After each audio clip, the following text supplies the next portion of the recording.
Wakori hita manu, oto kiri mai pate ata. Go, pate a. Tukuna kia rere ki te ao e huri nei. Hei whakapiki ai tō wairua. He rangi hou, he rangi a tawa. Tukuna kia rere ki te ao. Takina mai te mauri o tīpuna. E tūkaranga mai koe.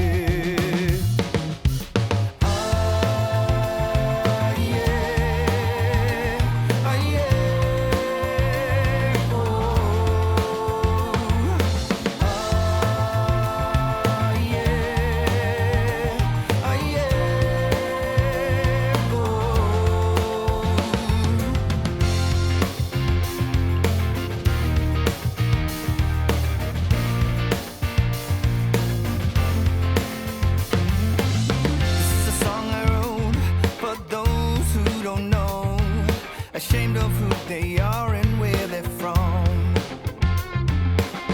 This is some advice, and I'll tell you this free.